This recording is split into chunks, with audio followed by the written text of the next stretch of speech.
Eh bien salut à tous et à toutes, c'est Batslayer et aujourd'hui on se retrouve pour ce Comics Review numéro 3 qui concerne le magazine Batman Saga numéro 17. Alors, pour Batman Saga, on va commencer par Detective Comics, donc le premier numéro qui compose le mag. Detective Comics, scénario de John Layman et dessin de Jason Fabok. Detective Comics, c'est tout simplement génial. Que ce soit par l'écriture de Lehman qui est vraiment très bonne et qui insiste vraiment sur le côté détective normal pour un titre Detective Comics. On sent vraiment cet aspect détective dans cette série et c'est ce que j'aime beaucoup. Donc pour vous situer un peu l'histoire, Batman part à la recherche de Poison Ivy parce qu'elle veut détruire des entrepôts. Mais ces entrepôts sont ceux d'Oswald Cobblepot, donc le pingouin.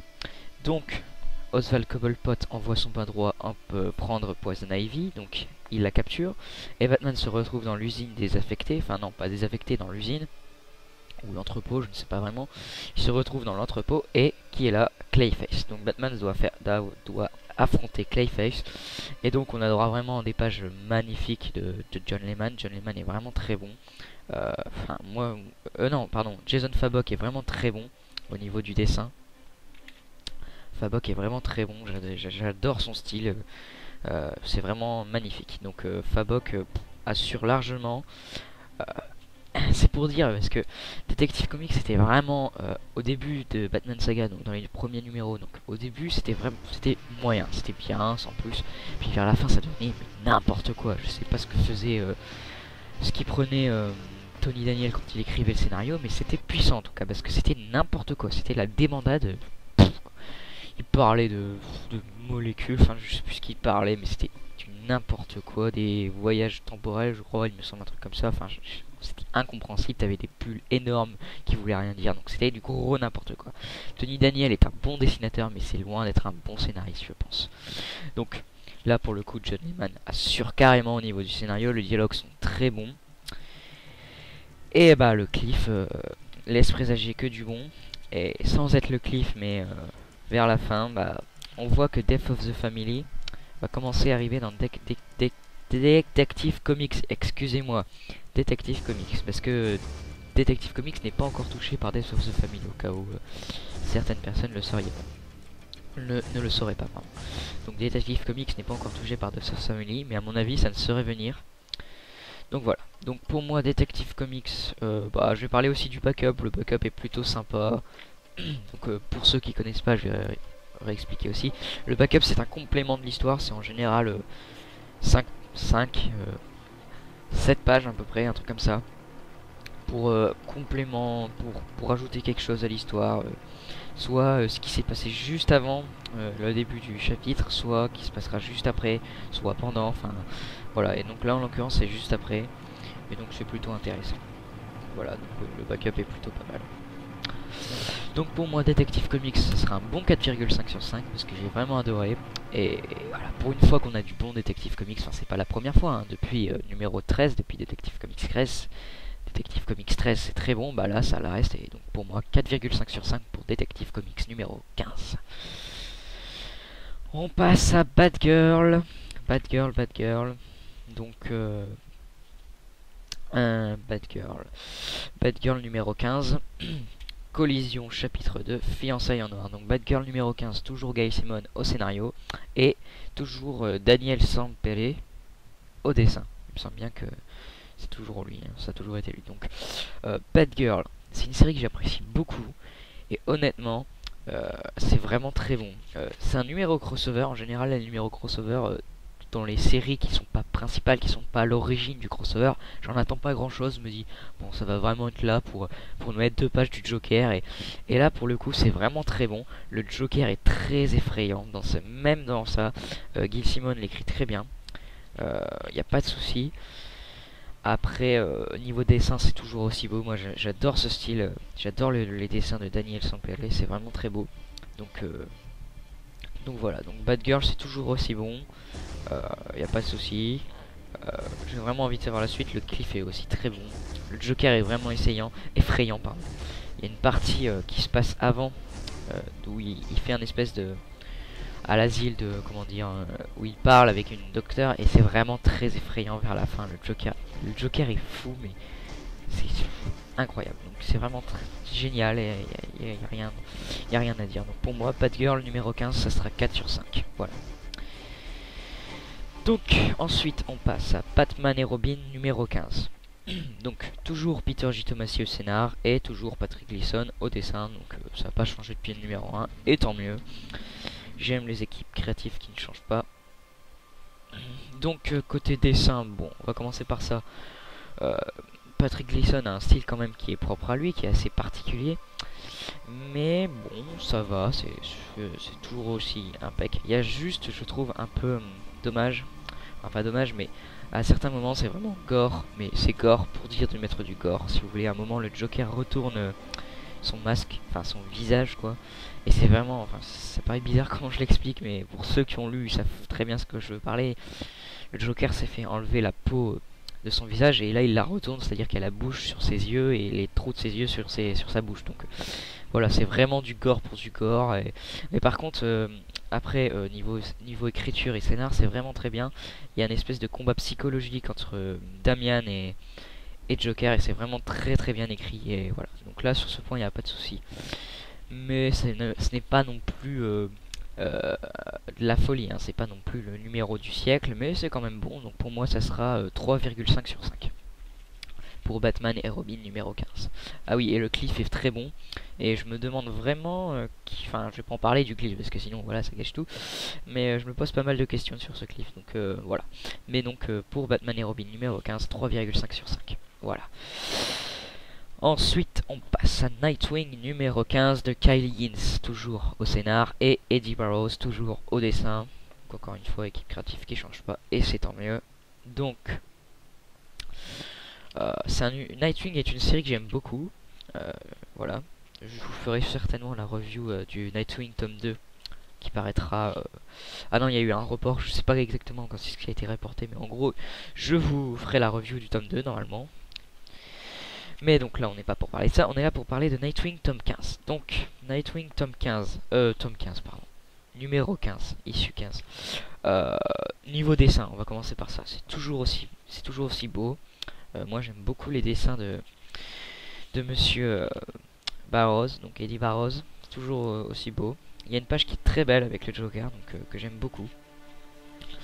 Après voilà, donc c'est toujours aussi beau, c'est pas les dessins les plus beaux au monde, mais c'est pour une série Nightwing, c'est très beau quoi, parce que c'est pas une série principale, donc on met pas des dessinateurs foufou, mais ça n'empêche que c'est quand même très beau. Et il y a 2-3, il dessine vraiment très bien le Joker, j'aime beaucoup son Joker. Là où j'aime pas trop celui de Gleason dans Batman et Robin, celui de Barrows je le trouve vraiment classe, donc voilà. Après côté scénar, bon là par contre c'est l'essence même du numéro crossover, c'est une petite anecdote, voilà, c'est un petit chapitre. Le Joker s'en prend à quelqu'un que Robin connaît, donc enfin Nightwing pardon. Dick Grayson n'est plus Robin hein, depuis très longtemps quand même. Donc Nightwing va à sa recherche et le cliff est plutôt réussi, donc on apprend qu'en gros Death of the Family n'est pas fini dans la série Nightwing. Donc pour moi c'est un bon petit numéro, voilà, ça fait son travail, les dessins sont toujours aussi beaux, côté scénar ça fait son travail pour un crossover, donc pour moi ça sera 3,5 sur 5 pour Nightwing numéro 15. Voilà. Donc on va finir par, pour moi, le meilleur, on garde toujours le meilleur pour la fin. Non sérieux, on va être clair tout de suite. Batman, donc je vais parler bien sûr de Batman de Scott Snyder au scénario et Greg Capullo au dessin, comme d'habitude, parce que c'est bien que pourquoi changer, une équipe qui gagne. Donc trêve de bavardage, cette série Batman de Scott Snyder et Greg Capullo, c'est vraiment ma série préférée, que ce soit The New 52, que ce soit Marvel, DC confondu, c'est vraiment la série que je préfère le plus. Déjà parce que j'adore Batman, c'est mon héros préféré, mais parce que c'est terriblement génial. Donc on va commencer par les dessins de Greg Capullo qui sont mais juste magnifiques. Capullo est parfait, il nous fait des pages magnifiques, il n'y a pas de souci. Son Joker c'est vraiment le plus beau je trouve, enfin, il arrive à dessiner le Joker mais d'une manière tellement effrayante. Il y a des pages où le Joker fait un regard mais c'est vraiment effrayant et c'est vraiment magnifique. Donc Greg Capullo assure largement, voilà. Je vais pas m'éterniser parce que je vais dire que c'est génial tout le temps, mais Greg Capullo c'est vraiment magnifique quoi. C'est un de mes dessinateurs préférés. Je trouve qu'il assure largement et pour moi de numéro en numéro il surpasse et c'est vraiment magnifique. Donc voilà. Puis on le voit dessiner toute la Bat Family et c'est vraiment génial d'avoir toute la Bat Family par Capullo, c'est vraiment magnifique. Donc voilà, donc Capullo, parfait, au top de sa forme. Voilà, voilà. Après, bah, on va passer à Scott Snyder, qui est le scénariste. Alors, j'adore totalement l'écriture de son Joker. Il est vraiment, c'est vraiment l'essence même du psychopathe complètement fou qui veut que le chaos. Et ça, j'adore. C'est tellement beau, c'est tellement bien écrit. Au début, on a tout un pitch sur les yeux du Joker qui est vraiment effrayant. Enfin voilà, on sent que Snyder maîtrise largement le sujet, que ça se voit qu'il s'est préparé, qu'il maîtrise la chose quoi. Il maîtrise vraiment le Joker et il l'écrit d'une manière très bien. Après côté scénar c'est toujours aussi bon. Donc pour faire vite, je vais sans trop en dévoiler aussi. Dans cet épisode, bah, c'est Batman qui se défait du Joker, donc qui l'envoie balader. Il retourne, mais il perd connaissance et il se trouve dans la Batcave. Donc voilà, je vais pas trop en dire parce que là déjà j'en ai quand même dit pas mal. Si vous voulez, le Joker affirme qu'il connaît l'identité secrète de toute la Bat Family et Batman essaye de convaincre toute la Bat Family que ce n'est pas vrai, que le Joker ne sait rien de tout ça, qu'il fait ça juste pour semer le trouble au sein même de la Bat Family et qu'ils se retournent les uns contre les autres. C'est vraiment ce que le Joker veut pour Batman pour Batman, et le Joker lui il dit qu'il connaît la Bat Family, il connaît l'identité de la Bat Family et il le soutient. Et il n'arrête pas de le dire et il en est sûr. Donc par contre Batman lui n'est pas du tout d'accord et dit que le Joker ne sait en aucun cas l'identité de la Bat Family. La Bat Family a de sérieux doutes là-dessus. Et donc voilà, voilà. Si vous voulez, moi le Batman 15, je le prends vraiment comme un numéro transitoire. Si vous voulez, il y avait Batman 13 et 14 qui était vraiment l'acte 1 de Death of the Family. Et ensuite on a Batman 15 qui est vraiment l'interlude, l'entracte si vous voulez. Et on a Batman 16 et 17 qui pour moi vont être voilà, l'acte 2, la fin, l'épilogue si vous voulez. Donc voilà. Donc moi je le prends vraiment comme un entracte et c'est vraiment génial. Donc comme j'ai dit c'est ma série préférée, donc je vais mettre 5 sur 5. Après je pense pas que c'est le plus je suis pas le plus honnête possible, mais c'est vraiment ma série préférée, donc pour moi ça sera 5 sur 5. Voilà. Et le backup est plutôt bon aussi, hein, c'est Jock au dessin. Et voilà. Donc je vais essayer de faire vite parce que là ça fait déjà 12 minutes, c'est bien trop, même 13 minutes. Donc pour moi Batman 15, 5 sur 5. Bon, je suis pas très objectif, mais c'est ma série préférée et je la défendrai tout le temps. Donc Batman 15 c'est génial, jetez-vous dessus rien que pour sur le mag, rien que pour cette série parce que c'est tellement génial. Donc je vais faire le bilan du mag, un très bon magazine, encore meilleur que le mois dernier à mon sens. Donc pour moi ce sera 4,5 sur 5 en note générale du mag.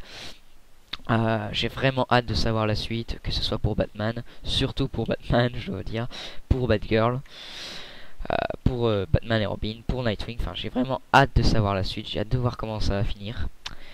Et voilà, donc j'ai que ça à dire. Donc 4,5 sur 5 pour Batman Saga numéro 17. Ensuite le prochain review comics, normalement ça sera sur les magazines Marvel. Donc voilà, je vous dirai, ça sera sur les magazines Marvel. Voilà. Et moi, je vous dis à la prochaine. N'hésitez pas à mettre dans les commentaires encore une fois des conseils pour me dire ce qui va pas, ce qui va dans ma vidéo, comment m'améliorer. Enfin voilà, n'hésitez pas à commenter, à mettre un j'aime, vous abonner, enfin faire ce que vous voulez, bien évidemment, comme d'habitude. C'est vous qui faites ce que vous voulez. Encore heureux, donc voilà, donc n'hésitez pas. Donc moi, je vous dis à la prochaine. Allez, à plus.